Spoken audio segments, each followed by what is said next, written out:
Subito dopo le elezioni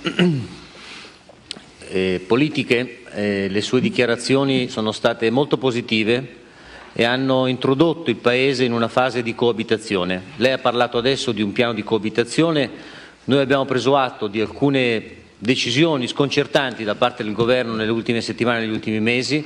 Può tornare sull'argomento e dirci come vede lei questa coabitazione e come il Consiglio d'Europa può aiutare in questo senso la democrazia georgiana? Grazie. Monsieur le Président. Yes, I think what we did is, first of all, no Constitution didn't oblige the President to give over. First of all, I mean, I could have tried to form government for a short period of time, for several months. Of course, I didn't do that. But President could have kept for the transitional period the Ministry of Defense, Ministry of Justice, Ministry of Internal Affairs and Prosecutor's Office. We gave it away. And because Georgian people voted, and I think this government should have assumed the whole responsibility for it. And I still believe it was a right step, right things to do. I think the way we approached this affair was that the new government assumes the whole responsibility. President plays the arbitral role. Unfortunately, some of the events that unfolded later made this kind of neutral arbitral roles much more difficult to enforce because the very foundation of constitutional system came under attack, like constitutional majority, like the way it's being obtained now, under pressure and blackmailing and criminal case against MPs. This is not good, like attack on local governments en masse, this is not good. Like attack on judiciary, not good. But otherwise, I mean, as I said, we have strong interest in keeping this new model of cooperation because it's new, and we should. I think there are people also in majority, parliamentary majority, that understand that Georgia should move to another model where people should have different levels of responsibility. There might be president from one party, parliamentary majority from another, a local government in different place from different parties, and that's a normal way of life. And that's a new tradition, and I think this is a unique chance, and for judiciary to become strong, and for media to play a key role. And I think that's where the role of president, as in terms of cohabitation, is important to just allow this process for the remaining 10 or 11 months of whenever new president's office will be activated to help this process. But as I said, I mean, this is an important experiment of transition. We don't have tradition of this, and I think we should create one. And I still don't lose my hope. Merci, Monsieur le Président. Pour le groupe socialiste, Monsieur Iwinski, vous avez la parole. Mr. President, given the recent processes going on, how do you see the chances for internal reconciliation between your movement and the Georgian dream, as well as for external one in relations with Russian Federation? And finally, whether did the Georgian establishment as a whole did learn the lesson of Madame Rice offered in 2008, that the peace is always better than the war? Well, we don't have to learn a lesson that peace is always better than the world. That's what I always believed in, especially if you represent a small country in a very difficult geopolitical environment, unless you are full or suicidal. I have a claim not to be any of that, and I don't think I represent a nation that is either full or suicidal en masse.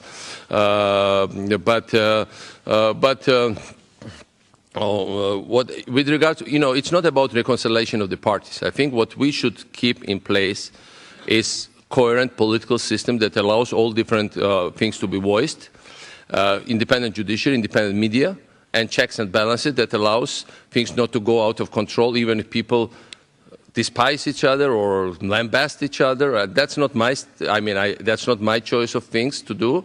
We're not where I feel myself very comfortable with. But whatever happens, political system should be apt to, to keep it within framework, and that's what we try to create in Georgia. With regard to Russia, I think we've done a number of important steps to reach out to Russian society. Overall, normalization between Georgia and Russia should be based on a small idea, but which is, I think, principle for our region. Russia should give up imperial ambitions and allow all the countries to regain their territorial integrity and to develop as their independent nations on their own, join any alliances they want, be free in their choices, be successful on their own, not be impeded in being successful, and Russia should only gain from that. And I think that's in the interest of these nations, but also in the interest of Russians. I think we did our best, even at the height of tensions when they were bombing us. We never, ever we used hate speech against Russian society or Russia in general. I mean, we always wanted to protect our country, but we never wanted to, in any way, do such irreparable damage that could never be restored. That's what I always kept it in mind. I think most of Georgian political class kept it in mind. As I said, we despite the fact that Russia has very heavy visa requirements on Georgia, we reintroduced unilateral visa-free trade. We never did any restrictions to Russian trade. They did full-blown embargo on us. We sold electricity to them even if they did energy embargo on us. As I said, we encouraged Russian tourists. We did our best to do cultural ties, and even we had a chance to block their access to WTO. We thought that keeping Russia within multilateral frameworks is good for a small country. And I still believe in all that. And I think eventually things will go in the right way, but it takes lots of patience, especially for small nations. But meanwhile, we have to survive and be successful on our own. That's how I see it. Merci, Monsieur le Président. Pour le groupe de l'Alliance des libéraux et des démocrates pour l'Europe, Madame Foussou, vous avez la parole. Monsieur le Président Mikheil Saakashvili, je vous remercie pour votre discours très ample et très essentiel. Comme je suis représentante de la Moldavie, je comprends votre problème de votre pays, votre relation avec la Russie. Et maintenant, la question. Après les dernières élections, la majorité parlementaire a changé et votre parti est devenu minoritaire. Dans ce cas et dans ce chemin nouvelle de cohabitation, est-ce que le vecteur européen et euro-atlantique est resté actuel et prioritaire pour la Géorgie? Et à quelle étape se trouve une négociation pour un accord éventuel d'association avec l'Union européenne? Je vous remercie. Oui, Madame Foussou, d'abord, je voudrais vous remercier pour cette question. Il faut, comme j'ai dit dans mon discours, toutes les déclarations de ce nouvel gouvernement sont fondées sur le principe qu'il n'y a pas des autres alternatives pour la Géorgie que l'Europe et l'OTAN. Mais il y a aussi, c'était l'introduction à cette, pendant les premières semaines. Mais après, il y a quelques jours, comme j'ai dit, on a changé le ton assez radicalement. J'espère que c'est quelque chose qui a été fait par l'accident. Ça va aussi changer encore une fois. Pourquoi? Parce qu'il n'y a personne chez nous. Nous avons fait le référendum. Presque 70% des Géorgiens ont voté pour l'OTAN. À ce moment-là, le pourcentage est beaucoup plus élevé, presque 80%. Et le pourcentage contre est vraiment trop petit, très petit, trop petit même. Donc, pour cette même raison, il n'y a pas d'autres groupes, importants qui peuvent être contre ça. Et pour la même raison, pour les raisons pragmatiques, si n'importe quel gouvernement, n'importe quel groupe politique qui a l'espoir de gouverner la Géorgie, si elle représente les intérêts du peuple ou de leurs électeurs, ne peut pas ignorer le fait que l'entièreté de la population est pour l'Europe et pour l'OTAN. C'est ça la vérité. Et c'est ça qui donne aussi à l'Assemblée, ainsi qu'au Parlement européen, à tous les groupes importants européens politiques, les instruments formidables de coopération avec la Géorgie, de l'assistance pour la démocratie géorgienne, parce que c'est dans mon main, parce que dans mon pays, cette sympathie et soutien et association totale qui est vraiment une réalité quotidienne pour tous les Géorgiens. C'est ça qui compte, pas seulement des déclarations. Les déclarations, pour moi, c'était un peu quelque chose qui vraiment m'énervait beaucoup, c'est vrai, j'ai dit ça, mais ça va être temporaire. Merci. Merci beaucoup. Pour le groupe des démocrates européens, Monsieur Pushkov, vous avez la parole. Merci, Monsieur le Président. Mr. Saakashvili, after the last elections in Georgia, we keep hearing from inside Georgia and from international organizations like Human Rights Watch multiple informations about serious, even massive violations of human rights in Georgia during your presidency, the torture of prisoners, among others, behind the democratic facade. Do you recognize these accusations, and what do you think about your personal responsibility for those violations? Thank you. Well, I'm very happy that our Russian neighbors have suddenly taken a very keen interest of human rights, democracy, and freedom of individuals. I really hope that you also practice it on a daily basis in your wonderful country, a great country. And of course, we would very much welcome Russia that is on a daily basis respects their individuals and, respects their rights. And, if once you do it, we would certainly maybe one day learn from you. However, if you go back to my country, I think we always listened very carefully to every criticism we got from any international group or organization. I believe that's something that we always welcomed. Sometimes we agree with it or disagree with it, but we always listen to it. I'm very proud of the fact that we come from the time of lawlessness.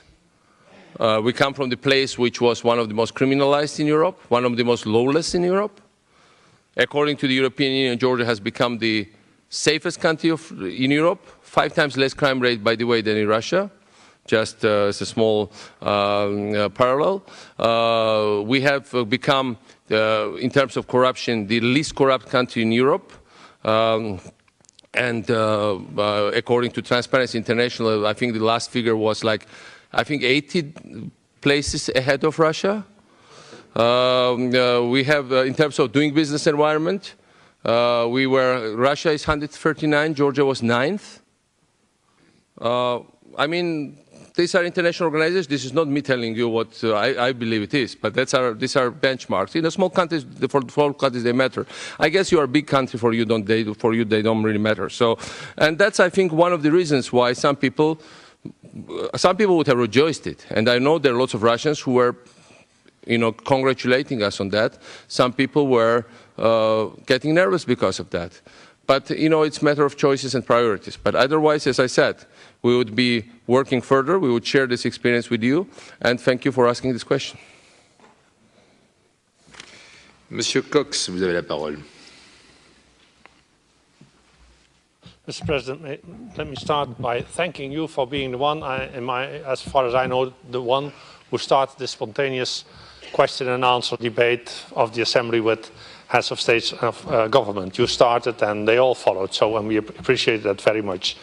As you are not afraid of spontaneous questions and answers, my question to you would be, what would you consider your best political decision in the past 8 years of your presidency, and what would you consider the least best or the worst political decision in the past 8 years? Thank you. Well, I think, first of all, thank you for telling me. I heard today at the dinner from you, at lunch from you, that I didn't know about it. I had that one of the proudest things I should write on my biography is that I introduced new rule into this assembly.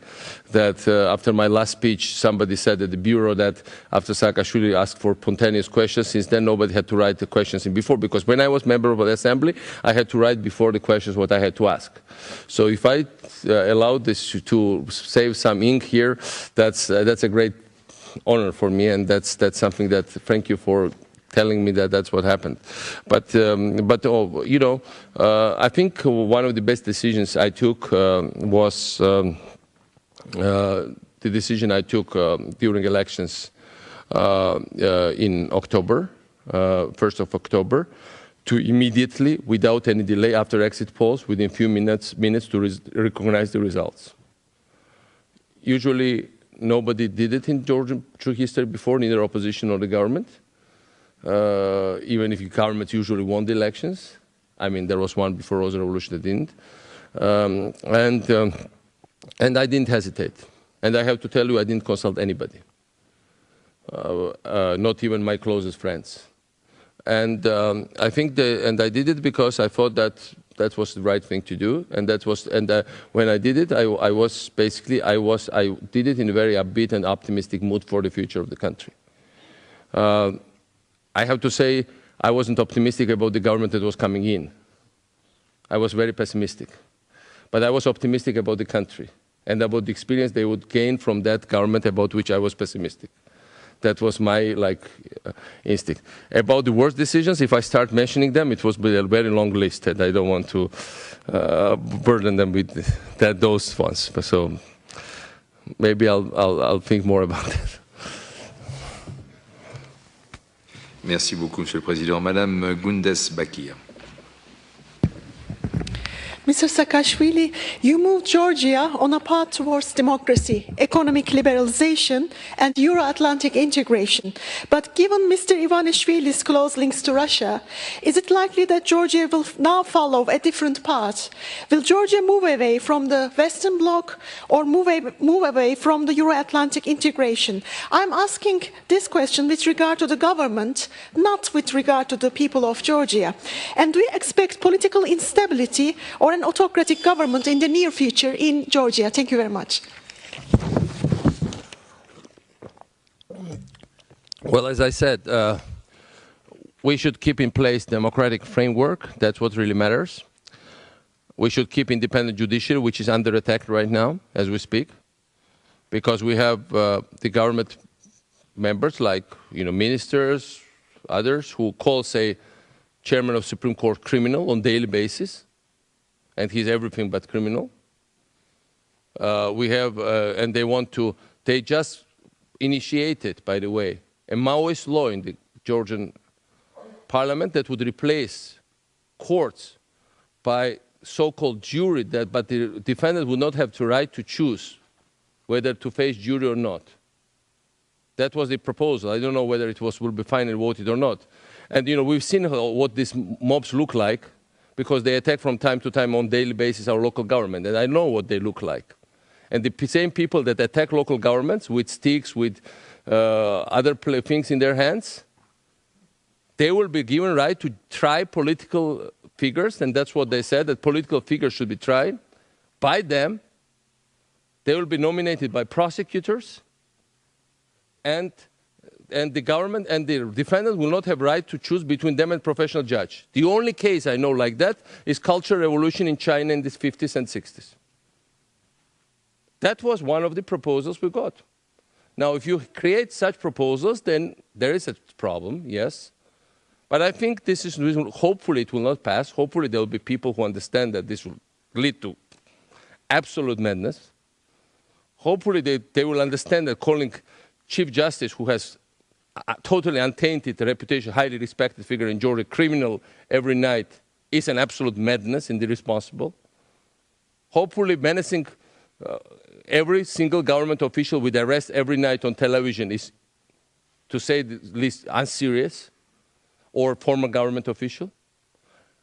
Hopefully telling your parliamentary opposition, you better shut up or we'll send you to prison on a daily basis, in parliament, in front of cameras, is not a serious thing to have. And I think this will pass. This happened in other places as well. This happened in the 90s with regards to political orientation. I think there is no segment in Georgian population that wants change. Georgian people voted for better life, not for arrests and not for resisting NATO, Europe, West, I'm quoting this, and for turning our back to NATO and the European Union. No, they didn't vote for that. They didn't vote for what they fundamentally vote in. They didn't vote for government to go against it. And there is no segment in Georgia. We are not divided in that way. So that's why I'm optimistic about our society. People want to live better in any place. We had economic growth of, for the first 4 years of our government, which was double-digit at average, which is good. Last 3 years, we had more than 6%, then 7%. Then we were supposed to have 8% last year. Well, it was a little bit less because then elections happened. We had high economic growth. But no matter how fast you grow, people want more. We know it. You can never catch up. as you are all politicians, you know how it's like surfing. And you are surfing political waves, and in the end, some wave will catch up with you and cover you. The main thing not to drown and one day to come back on the wave. But any surfer experiences this from time to time. We are political surfers from that point of view. That's normal. But anyway, that's something, but we should not change our direction in that surfing, that's for sure. Because direction of the wind, when you surf, I don't know whether you surf or not, never changes. Monsieur Shegel, vous avez la parole. Господин Саакашвили, спасибо вам за теплые слова в адрес России, однако, к сожалению, они часто расходятся с делом. При вашем правлении наши отношения с Грузией зашли в тупик, и мне непонятно, почему вы, говоря какие-то положительные вещи, при этом критикуете позицию Иванишвили, который пытается из этого тупика отношений между Россией и Грузией вывести. Спасибо. У вас одна проблема, когда вы говорите, что такое отношение между Россией и Грузией. У вас в глазах одна карта Грузии, а у меня другая. И при всем моем уважении к вам, вам нужны очки, чтобы видеть настоящую карту. А я могу видеть то, что есть на самом деле. Та карта Грузии, которую мы унаследовали и которая признана международным сообществом. И сколько вы бы ни бегали по всяким Тувалу мира, это не изменится. Вы можете там Тувалу и Науру получить признание, но от этого в этой ассамблее мира ничего не поменяется. И ни один, даже самый прорусский, пророссийский, даже скормленный, я не знаю, любыми там российскими там кругами деятель Грузии никогда не сможет дать вам то, чего у него нет. Никогда народ Грузии не пойдет за тем, чтобы уступить вам нашу территорию. Вот это очень просто. Поэтому все остальные вещи можно уладить. Но как только вы, Россия, избавитесь от этого, вообще других вопросов у нас быть не может. Мы же никогда не пытались создавать вам никаких проблем. Мы не при всем том, что... Вы же знаете, что есть целый ряд стран, которые бы даже по-русски бы сейчас вам не отвечали. Потому что настолько у них даже аллергия на русский язык. Я говорил, кстати, Путину, что, может быть, я последний грузинский лидер, который с ним может говорить на русском языке, и который может даже цитировать ему бесконечно там Бродского, Есенина, Пушкина, Лермонтова, у него уже всех классиков, даже современных. Ну, я хочу вам сказать, что я говорю по-русски намного лучше, чем теперешний премьер-министр. Хоть в этом я оказался прав, не говоря уже о знании поэзии. Так что я думаю, что надо нам всем избавляться от иллюзий, понимать, что, в чем суть вопроса. А суть вопроса в том, что России надо избавляться от имперских амбиций и территориальных претензий к соседям. И тогда все будет здорово. А что касается насчет людей, я встречался, ездил на границу неоднократно, Ларс, которую вы тоже закрыли односторонне, но потом мы через какое-то время, слава богу, что приоткрыли, мы никогда его не закрывали. И пожимал руки российским туристам, сотням из них. Ни в одном из них я не ощущал агрессии. Правда, один раз у меня хватило неосторожности, я это все показал один раз по телевизору, и этих 7 или 8 бедных туристов потом долго допрашивал в Владивостоке, нескольких из них даже посадили, по-моему, на некоторое время. После этого я ездил уже туда без камер. Я не устану налаживать всю свою политическую карьеру отношения с русским народом. Это мой сознательный внутренний мир. Так этого требует, потому что у меня инстинкт, что со всеми соседями Грузии для блага наших детей должны быть хорошие отношения. Четко. Но с соседями. А наши границы походят по ПСО и по Рокскому туннелю. Вот единственный урок географии, который я хотел бы, чтобы из этого зала от меня получили как совет. Madame Brasseur.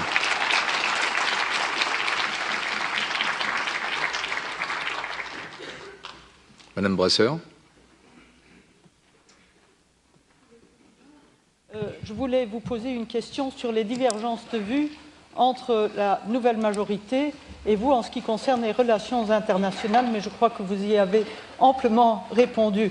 Donc, je voudrais savoir quelles sont les divergences essentielles sur les points de politique nationale de l'actuel gouvernement et vous, et que, d'après vous, quels sont les défis essentiels que la Géorgie doit affronter à court terme? Merci, Monsieur le Président. Merci.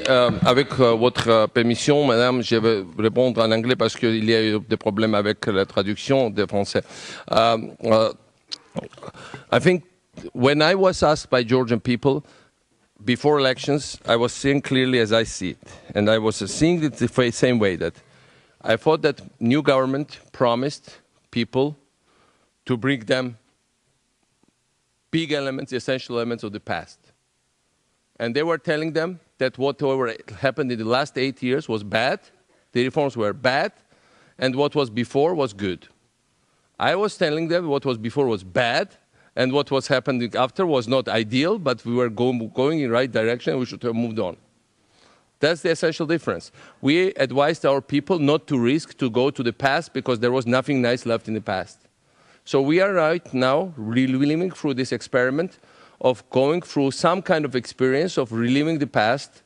And past has concrete names, faces, experiences, and experiences have to do everything with corruption, with mismanagement, with attitude towards minorities, for instance. This is very important. Attitude towards the idea of, say, local governments, the attitude towards the idea of relations between different, as I said, ethnic and religious groups, the idea of Europeanness and what it means and what it means for Western culture and whether it's part of our psyche or not, and debating fundamental values about that. There are value-based differences. And they are not just about, what kind of social or small economic adjustments we should take. The other thing we also fundamentally believe is that I believe that, you cannot promise people something you cannot deliver in terms of you cannot promise people that they can do nothing and you can feed them.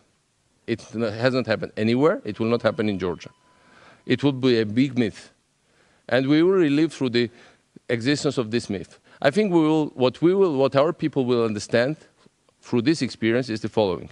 First, that the idea that you can stay idle, not work, and somebody will feed you, just doesn't exist. It's some kind of old nostalgia from the past. Nobody ever managed to deliver it. Nobody will deliver it in Georgia, however many billions they might have in their own pockets. Even more billions they have, less they will deliver it to you. The myth that somebody has money and will share it with you, it's usually exactly the opposite. Second idea is that you can change your relations with your neighbors, especially with great imperial neighbors, by just trying to please them without adjusting a fundamental interest, without giving up fundamental interest. I think that's not how it works. I think you should develop, you should be successful on your own, and then they will reconsider their relations with you. And third thing we will learn, all of us, is that we should permanently renovate our institutions. We should permanently have new blood. We should permanently give way to new generations. This country should always open up to new ideas. And that we should never try to go to the past. That's how I see it. I think we should be open toward the future, and we should never try to revisit the past because, as I said, we have, especially in our case, there is, people when they are promised past, I'll tell you, and I'm not that young anymore. When we are promised our past, is that, when we're told it's not about the people who miss communism and Soviet Union. We miss our young years. Some of us will miss that we looked better, we were more energetic, we had more prospects ahead of us. But that's all right. But it should not come. But in our case, this was also a very bad political system. And that's what happens. It's a poisonous pill that was basically offered to our population. And we swallowed this pill. I hope we will survive it and we'll go on with our lives. Merci, Monsieur le Président. Monsieur Xukla, je ne le vois pas. Madame Sigan, je ne la vois pas davantage. Madame Durieux, je la vois. Madame Durieux.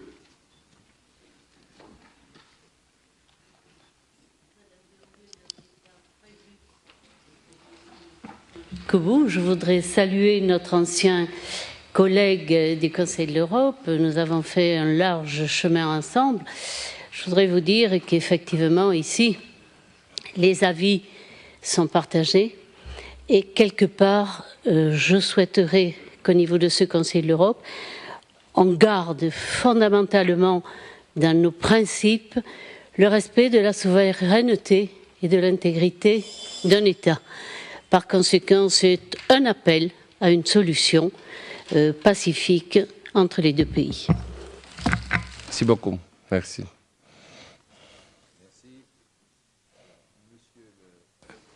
Monsieur Herkel. Thank you, Mr. President. First of all, I would like to thank you for mentioning our monitoring reports about the consequences of the war. But you still used the expression that there are still attempts to legitimate illegal occupation. My question is, can you further elaborate what it means exactly, because it is in our best interest to recognize those attempts if they exist? Thank you.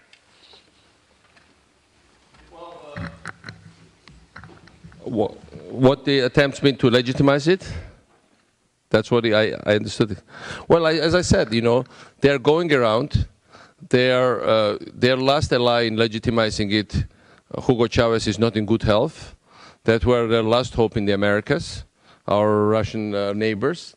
Then they have bribed a couple of small island nations in Oceania, like Nauru and Tuvalu. I tell you how they do it. Prime Minister of Tuvalu was met by Foreign Minister Lavrov in New York for 3 hours. Then they summoned a plane for him to New York. He was flown into Sochi, brought into Abkhazia, signed an agreement on recognition of Abkhazia, came back. I would just also guess what else it involved as a transaction, the whole thing. And then great nation of Russia, after long discussions with the island nation of Tuvalu, made big diplomatic breakthrough. Finally, somebody else recognized their occupation of Abkhazia. Congratulations, Russian friends. It's so great of you. But I think it's really a shame, frankly, for really in 21st century, for Russian Federation to be doing this kind of cheap diplomatic tricks against their nation's friend that should be their natural friend and ally, provided you just respect our right to exist and develop and be normal. That's the point. Instead of trying out to reach out to us, you are trying to reach out to Tuvalu. I have nothing against Tuvalu, by the way. I mean, I have lots of friends in Oceania. As a result of Russian policy, I also try to take lots of interest in that region. But is that the way out for our neighbor relations?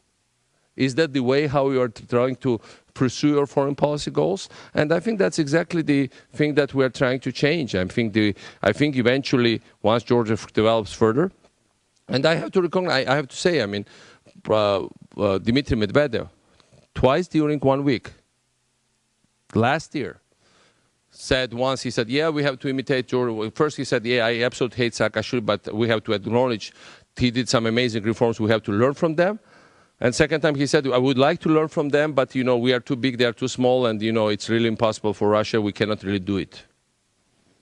Great to say. 4 years ago, they said that Georgia should disappear, that I was a political corpse. They menaced me with physical destruction. I guess this is still out, this threat. And still they would say, 4 years later, but by the way, we should also learn from this guy whom we are going to hang very soon, that we should learn from him how to run our own country. And that's really is something very remarkable. And that really shows that there is also chance for realism and also in Russian policy. And I welcome it.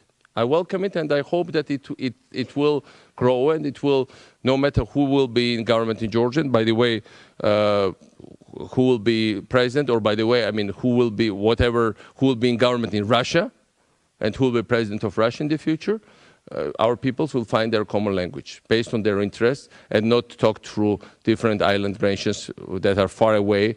And I think they should not be the decisive, with all due respect, decisive players in our own bilateral relations. Merci, Monsieur le Président. Merci, Monsieur le Président. Une dernière question, Monsieur Guilecci. Je ne le vois pas. Monsieur Jensen. Je ne le vois pas non plus. Monsieur Japaridj.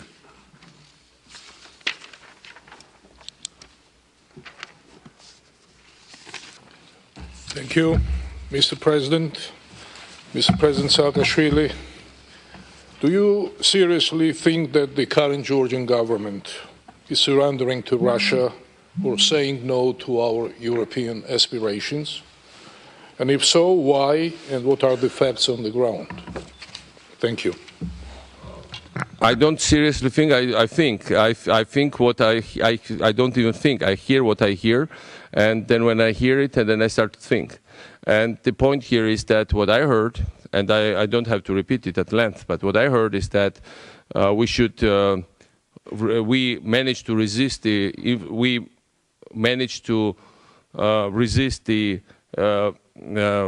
pressure from Europe and America. I've not heard such a quotation since any Georgian leader since maybe 1991. I've heard that Secretary General of NATO came to, and correct me if I'm misquoting any of you, came closest to intervention of domestic affairs of Georgia. For the first time I hear ever in Georgian history that there is something like called domestic affairs of Georgia where Secretary General of NATO cannot meddle. I don't accept this. If you want to be part of NATO, I know there are people with different views of NATO, but I have my own strong views.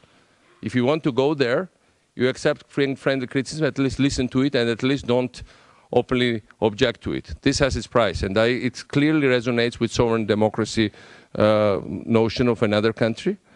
And what I heard just a few days ago, that we have a great example when you should have the same distance with Russia and NATO. Same kind of relations. I fully refuse to accept it. This has concrete foreign policy price. And I also heard that Georgia should stop as a problem in relations between the West and Russia. I fully agree with that, by the way. But the way you put it is that we should stop being a problem without problems being actually solved. And if we stop to be a problem without problems being actually solved, which it might also mean that Georgia might stop to exist as such, not as a problem to exist, but as a country to exist. And by the way, this happened in our history in the past. So there are certain things that makes us think that, things are moving not in the right way. And I think I'm not the only one, and I hope I'm wrong. I really hope I am. But there are other people who might think the same way as I'm thinking. Merci beaucoup, Monsieur le Président. Mes chers collègues, nous avons terminé donc avec l'intervention du Président Saakashvili et vos questions. Je vous remercie d'avoir posé ces questions. Et vous, Monsieur le Président, bien sûr, je vous remercie très chaleureusement pour cette intervention que vous avez faite devant notre Assemblée parlementaire et pour la spontanéité des réponses que vous avez faites. Merci beaucoup. Merci, Monsieur le Président.